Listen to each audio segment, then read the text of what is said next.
नमस्कार, मेरा नाम आलोक है। आप लाइव टीज देख रहे हैं। बिहार के ऐसे बड़े बड़े नेता हैं, बड़े बड़े दिग्गज नेता हैं जिनकी दिल की धड़कनें बढ़ी हुई हैं, टेंशन बढ़ी हुई है। देखिए, आज चुनाव आयोग ने प्रेस कॉन्फ्रेंस किया और दो राज्यों में चुनाव की घोषणा की, हरियाणा में और जम्मू कश्मीर में चुनाव होंगे। विधानसभा के चुनाव होंगे। जम्मू कश्मीर में तो लगभग लगता है 10 साल के बाद अब विधानसभा के चुनाव होने जा रहे हैं, क्योंकि धारा 370 जब से हटाई गई थी उसके बाद हालात क्या थे किसी छुपी नहीं थी। लेकिन हम बात करेंगे बिहार की 4 सीटों पर उपचुनाव होने हैं। वो 4 सीटें कौन कौन सी हैं? इमामगंज, बेलागंज, इसके अलावा तरारी और रामगढ़। ये 4 सीटें हैं। बेलागंज से सुरेंद्र यादव जीते थे, विधायक थे जो सांसद हो गए। इमामगंज से जीतन मांझी चुनाव जीते थे, जो अब केंद्रीय मंत्री हो गए। इसके अलावा तरारी से सुदामा प्रसाद सांसद हो गए, आरा से जीत गए। और रामगढ़ से सुधाकर सिंह विधायक हुआ करते थे, अब बक्सर से जीत गए, सांसद हो गए। तो बड़े बड़े नेताओं की टेंशन इसलिए बढ़ी हुई है। जो जीत के चले गए वो तो चले गए, लेकिन जिन्हें टिकट मिलना है, जिनको टिकट की आस है, उनको ये लग रहा था कि अब उपचुनाव होना है, लेकिन उपचुनाव की घोषणा भी नहीं हुई है, अभी और देर है। और वो बड़े बड़े दरबारों में चक्कर लगा रहे हैं। रवि उपाध्याय जी हैं, बिहार के वरिष्ठ पत्रकार। हम चर्चा की शुरुआत करते हैं। कई से बड़े बड़े नेता हैं जिनकी दिल की धड़कनें बढ़ी हुई हैं। निश्चित रूप से देखिए, आज जिस तरीके से चुनाव आयोग की घोषणा पर सबकी नजर टिकी हुई थी, जो भी चुनाव लड़ना चाह रहे हैं इस उपचुनाव में, हम 4 सीटों की बात कर रहे हैं, वो सबकी नजर लगी हुई थी कि आज हो न हो 4 सीटों पर बिहार में भी उपचुनाव की घोषणा हो जाएगी। घोषणा हो और देश में कई ऐसे राज्य हैं जहां पर उपचुनाव होने हैं, क्योंकि कई ऐसे विधायक जो थे वो सांसद बन गए। यूपी में भी कई सीटें खाली हैं। बिल्कुल। तो वो इस लिहाज से सबकी धड़कनें, आज सबकी नजर टीवी और न्यूज चैनल पर बनी हुई थी कि कब बिहार में ये घोषणा होती है। और कई ऐसे दावेदार थे, हर पार्टी, हर दल, एनडीए से कह लीजिए या इंडिया से कह लीजिए, वो लोग दावेदार थे और सबकी नजर टिकटिकी आज लगी हुई थी। लेकिन सिर्फ जैसा आपने शुरू में ही कहा, हरियाणा और जे-एंड-के, जम्मू कश्मीर में, ये 2 जगहों पर, 2 राज्यों में विधानसभा का चुनाव होंगे। विधानसभा के, और उसमें हुआ कि हरियाणा में 1 चरण में होगा और जम्मू कश्मीर में 3 चरण में चुनाव होंगे। तो ये स्पष्ट रूप से आज हो गया। तो ये सबसे बड़ी बात है। हम लोग जो 4 सीट पर जो उपचुनाव की बात कर रहे हैं, वहां सबसे पहले हम लोग तरारी की बात कर रहे हैं। तरारी की बात होता है। देखिए, एक खबर ये भी निकल के आई थी कि सुनील पांडे, बिल्कुल, जो कि पहले विधायक रहे हैं, पिछली बार चुनाव लड़े थे। देखिए, अगर हम पिछली बार के चुनाव के नतीजों की बात करेंगे तो सुनील पांडे जहां से चुनाव लड़े थे, उन्हें वोट आए थे 62,930। इंडिपेंडेंट होकर चुनाव लड़े थे। बिल्कुल। सुदामा प्रसाद चुनाव जीत गए थे सीपीआई एमएल से, उन्हें 73,945 वोट आए थे। और कौशल विद्यार्थी को 13,833 वोट आए थे, जो बीजेपी के उम्मीदवार थे। तो सुनील पांडे की ताकत क्या है? मालूम है, इंडिपेंडेंट होकर 62,900 वोट। वो देखिए, सबसे बड़ी बात इसको समझने वाली है। सुनील पांडे उर्फ नरेंद्र पांडे, उनकी जो नरेंद्र कुमार पांडे उर्फ सुनील, हाँ, वो अब जो कह लीजिए, सुनील पांडे, नरेंद्र पांडे, जो कहिए वही है। तरारी से उनकी चुनाव की दावेदारी है और वह इस बार भारतीय जनता पार्टी से उम्मीदवार होंगे, यह भी पूरी तरह से तय है। और भाजपा के प्रदेश अध्यक्ष ने स्पष्ट रूप से कहा है कि 2-3 रक्षाबंधन के बाद में उनकी ज्वाइनिंग हो जाएगी। ज्वाइनिंग तो आज ही होनी थी, जो चर्चा थी। आज ही होनी थी, लेकिन इस कार्यक्रम थोड़ा डिले किया गया है, क्योंकि आज जो अटल बिहारी वाजपेयी का कार्यक्रम था, पुण्यतिथि था। और उसे राजकीय समारोह में घोषित कर दिया नीतीश कुमार ने। बिहार में पुण्यतिथि भी जो है वो राजकीय समारोह के रूप में मनाई जाएगी। बिल्कुल। तो उस लिहाज से आज जो है सो उनकी आज ज्वाइनिंग आज टाल दी गई। और रक्षाबंधन के बाद जो आज जो है सो प्रदेश अध्यक्ष ने जो बात हुई, उन्होंने स्पष्ट कहा कि वो उनकी ज्वाइनिंग होगी। और देखिए, सबसे बड़ी बात है, उपचुनाव है, उपचुनाव में एनडीए कोई रिस्क नहीं लेने जा रही है और वह ऐसे पहलवान उतारना चाह रही है जो कि सीट पूरी तरह से एनडीए के पाले में आए और इंडिया ब्लॉक से, महागठबंधन से वह सीट छीनने की कोशिश करे। हाँ, वो छीन ले। बिल्कुल। देखिए, इसमें से तो 3 सीटें हैं, जैसे रामगढ़ हो गया, या फिर तरारी की सीट हो गई, या फिर हो गया बेलागंज। ये 3 सीटें तो इंडिया ब्लॉक की ही हैं। बिल्कुल। सुरेंद्र यादव, सुदामा प्रसाद और सुधाकर सिंह थे, ये तीनों इंडिया ब्लॉक के थे। इमामगंज में जीतन राम मांझी जीते थे, वो 1 सीट एनडीए की थी। तो चाहेगी ना कि 4 में से कम हम 2 भी ले आए, तो बड़ी बात है। निश्चित रूप से इसीलिए वह ऐसे पहलवान को उतारना चाह रहे हैं तरारी से कि वह सीट हमारे खाते में चले आए। तो वह कौन पहलवान होंगे? वह होंगे सुनील पांडे होंगे। ये तय है, जो निश्चित रूप से तय है, क्योंकि आप देखिए, पिछले चुनाव का मार्जिन आप देखिए तो वो 62,930 और जो विनिंग कैंडिडेट थे 73,945 सुदामा प्रसाद।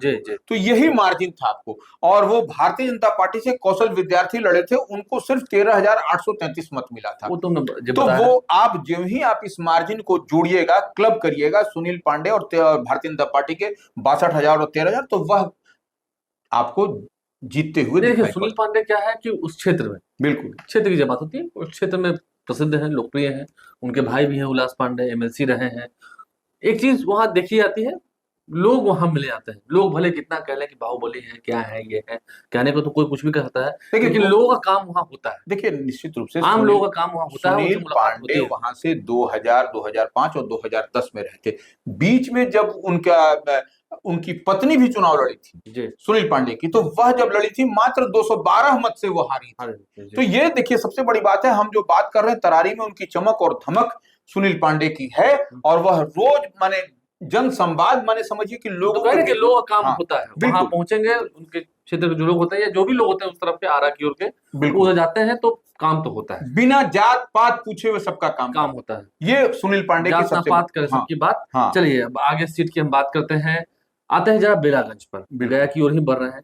बेलागंज में सुरेंद्र यादव एमपी हो गए। बिल्कुल अब उनके बेटे डॉक्टर विश्वनाथ बिल्कुल वही चुनाव लड़ेंगे, ये बात भी तय है। क्योंकि अभी हम तरारी की बात करते हैं, तरारी में देखिए, तरारी में राजू यादव बिल्कुल माले की ओर से उम्मीदवार होंगे। बिल्कुल राजू यादव के नाम की चर्चा है, वही उम्मीदवार भी होंगे। सीपीआईएमएल की वो सीट है, वहां से राजू यादव की उम्मीदवारी लगभग लगभग तय मानी जाए। वो बिल्कुल अपनी मेहनत भी कर रहे हैं, देखना होगा क्या होता है नतीजा, वो अलग बात है। बेलागंज की बात करें तो सुरेंद्र यादव के बेटे डॉक्टर विश्वनाथ यादव यादव, हाँ बड़े बेटे हैं, बिल्कुल बाहर से पढ़ के आए हैं, विदेशों में पढ़े हैं, और उनकी एक अलग छवि रही है। पिता के साथ संगठन का काम देखना, या मतलब पॉलिटिकल रूप से कहें तो सक्रिय हैं नहीं नहीं पिछले वो दो देखिए तीन चुनाव से। सुरेंद्र यादव जब भी चुनाव लड़ते हैं, या वो लोकसभा का लड़े या विधानसभा का लड़े, मैनेजमेंट देखते हैं डॉक्टर हाँ विश्वनाथ। मैनेजमेंट तो बहुत होता है ना भाई, हाँ पैसा देखना नहीं नहीं होता है। सारा कुछ कैसे हाँ, कैसे जन लोगों की संवाद आओ करना। भगत सेवा, बिल्कुल कार्यक्रम क्या बिल्कुल होगा, कहाँ जाएंगे, बिल्कुल और पैसा तो खैर हर चीज में खर्च होता नहीं है। नहीं वो तो डॉक्टर विश्वनाथ यादव को मैनेजमेंट के लिए भी जाना जाता है, वह प्रबंधन बेहतर ढंग से करते हैं, और कुशल प्रबंधन के लिए सुरेंद्र यादव के बेटे डॉक्टर विश्वनाथ यादव की पहचान है क्षेत्र में। और सुरेंद्र यादव में देखिए, हम आगे बताएंगे क्या खासियत है, क्यों यहाँ पर थोड़ा डिफर हो रहा है।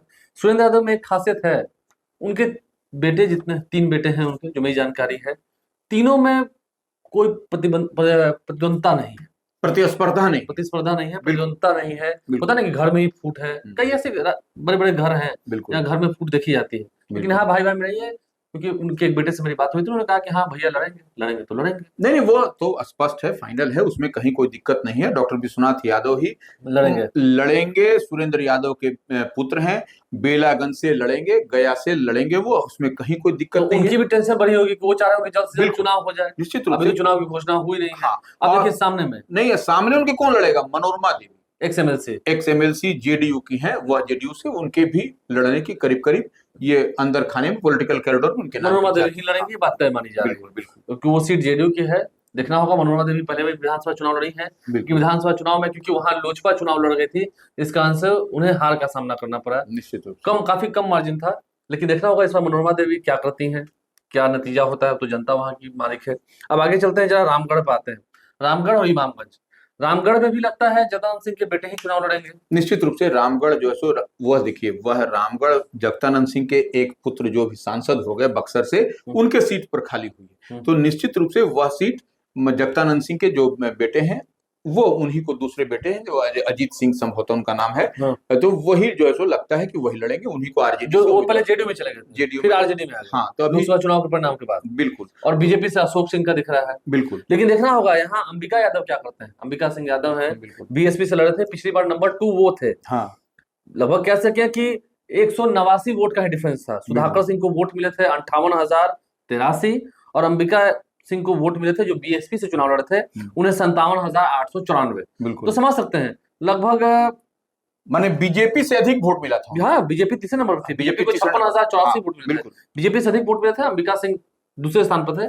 क्या वो भी चुनाव लड़ेंगे? अब लड़ेंगे तो क्या, क्योंकि देखिए आजकल बिहार में बड़ा निर्दलीय और थर्ड ऑप्शन की तलाश हो रही है। बिल्कुल देखिए ना, पूर्णिया में शंकर सिंह चुनाव जीत गए, पप्पू यादव चुनाव जीत गए, बिल्कुल तो ये अलग छवि दिख रही है। अब इमामगंज में आते हैं। इमामगंज में देखिए, इमामगंज में भी जीतन राम मांझी के बेटे या बहू? बिल्कुल देखिए दोनों नाम पर है। अब जीतन राम मांझी को ही अपनी सीट उनकी सीट है, और वो पार्टी के वही सर्वे सर्वा है, उन्हीं के परिवार में अब या तो बेटे को देते हैं या पुत्रवधु को देते हैं। दोनों की चर्चा है, दोनों की चर्चा है। पुत्रवधु थोड़ा सा सोशल मीडिया पर ज्यादा एक्टिव रहती है, क्योंकि आप देखिए कि सोशल मीडिया पर वह जो रोहिणी आचार्य को लगातार देखिएगा, वो जवाब देती करारा रही, जवाब देती हाँ है। करारा जवाब देती तो रही है। ये देखने को मिलता है। लेकिन उनके बेटे भी जो है वो चाहेंगे कि पिता की जगह ले, संतोष बिल्कुल। सुमन तो बिहार सरकार में मंत्री हैं, देखना होगा मांझी जी क्या करते हैं। बिल्कुल अगर हम बात कर रहे हैं चुनाव की, तो देखिए बिल्कुल। आज की खबर है, बिल्कुल अनंत सिंह बिल्कुल। सुबह 5 बजे ही बेऊर जेल से रिहा हो गए। बिल्कुल कोर्ट ने उन्हें बाइज्जत बरी कर दिया बिल्कुल। और वो हर तरफ कह भी रहे हैं। बिल्कुल अब आगे क्या होगा देखेंगे, लेकिन जेडीयू का एक रिश्ते उनसे अच्छे हैं, बिल्कुल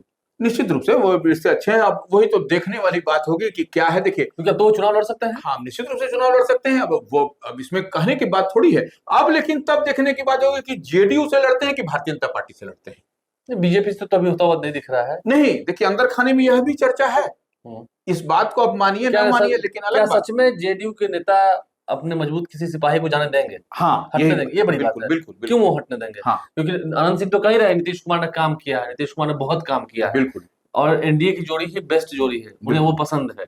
देखना होगा अनंत सिंह क्या फैसला लेते हैं, मोकामा से वो अगले साल चुनाव लड़ेंगे या फिर किन्हीं को लड़वा देंगे। बिल्कुल अनंत सिंह की मर्जी है, क्योंकि अभी तो नीलम देवी उनकी पत्नी वहां से विधायक पत्नी है। लेकिन पत्नी अब देखिए आरजेडी लालटेन छाप से जीत करके आई है, लेकिन और विश्वास मत वोट दौरान उन्होंने साथ दिया था नीतीश कुमार का। हाँ वही कह रहा, वोट ऑफ कॉन्फिडेंस के समय नीलम देवी माने ट्रेजरी बेंच पर एनडीए की तरफ बैठी थी। तो ये एक बात है। अब जो है सो देखने वाली बात हो, जिस मन मिजाज के आनंद सिंह है वह निश्चित रूप से वो वहां पर आपको वो सीट पर वहां पर कुछ न कुछ होगा। देखिए होगा तो पक्का। अब देखना ये है क्या होगा, अनंत सिंह क्या फैसला लेते हैं, क्या खुद चुनाव लड़ेंगे, आगे क्या करेंगे देखना होगा। लेकिन तेजस्वी यादव ने भी बड़ी बैठक बुलाई है। हाँ। तेजस्वी यादव की बड़ी बैठक होनी है कल, ये पक्की खबर। देखिए तेजस्वी यादव कई ऐसे बड़े नेता हैं, मैंने फिर कहा तेजस्वी यादव भी अपनी सधी हुई राजनीतिक जो महीनी चाल होती है वो चाल चल रहे हैं, नेताओं से मुलाकात कर रहे हैं, क्षेत्रों में कई ऐसे नेताओं से मुलाकात कर रहे हैं, बात कर रहे हैं जो उस पार्टी के भी हैं, उस तरफ के भी लोग हैं। ठीक है, रणनीति होनी चाहिए। देखिए चुनावी, देखिए यही तो चुनाव में यही तो है, कितना आप एक्टिव होते हैं और कैसे आप जो है सो दूसरे को अपने पाले में लाते हैं, और यही चुनावी रणनीति, सही रणनीतिकार यही होता है। तो वही तेजस्वी यादव भी कर रहे हैं और निश्चित रूप से आप ठीक कर रहे हैं। आज राघोपुर गए हुए थे। हाँ। कल मीटिंग भी होनी है। देखना होगा, राघोपुर में गए थे तो उन्होंने कहा कि बिहार में क्राइम का ग्राफ रेट काफी बढ़ गया है। राघोपुर में जो दियारा इलाके हैं उधर बाढ़ का पानी घुस गया है, जिससे जनजीवन जो है वो अस्त व्यस्त है। कई घरों में तेजस्वी यादव गए, उनसे मुलाकात की। देखना होगा क्या होता है आगे, वो कौन कौन से अपने पहलवान जो है तैयार करते हैं। जो नाम हम बता रहे हैं लगभग वही उम्मीदवार तय दिखते हैं अब तक। अब लास्ट मोमेंट पर कुछ हो जाए तो वो अलग बात है। और तेजस्वी यादव की सभी जिला अध्यक्षों के साथ भी बैठक होनी है, क्योंकि अब उनकी यात्रा भी होनी है, बिहार यात्रा होनी है। तो वो यात्रा से पहले वो तमाम जिला अध्यक्षों से बातचीत करेंगे और फीडबैक लेंगे, क्या तैयारी है, कैसे है। और उसके बाद ये 4 जो जहां पर हम लोग बता रहे हैं, रामगढ़, इमामगंज, बेलागंज और तरारी में जो चुनाव होने, उस पर भी उनकी फोकस तो चाहेंगे कि तीन जो सीटें हमारी जीती हुई हैं अब चारों की 4 जीत जाएं। क्योंकि देखिए विधानसभा में अंक गणित टैली भी घटना नहीं चाहिए। यह भी कहीं ना कहीं तेजस्वी के नजर में है कि हमको विधानसभा में जो मेरा जो महागठबंधन का राजद का जो है वो टैली वह बना रहे, वो कम से कम इधर उधर नहीं हो। ये सबसे बड़ी बात, ये सबसे बड़ी बात है। आपने समझा है, इस वीडियो को जाना है, कई खबरें हमने इसमें आपको बताई हैं। तेजस्वी यादव भी रणनीति बना रहे हैं, कोई हल्के में ना ले, नहीं तो फिर भारी पड़ सकता है। देखना होगा। वहीं नीतीश कुमार भी सदस्य राजनेता हैं। मुकेश सहनी ने भी आज अटल बिहारी वाजपेयी की पुण्यतिथि पर उन्हें श्रद्धा सुमन अर्पित किया है। महागठबंधन की ओर से शायद करने वाले ऐसे पहले नेता है, तो सभी उन्हें नमन कर रहे हैं। पूर्व प्रधानमंत्री अटल बिहारी वाजपेयी भारत रत्न से सम्मानित हुए मरणोपरांत।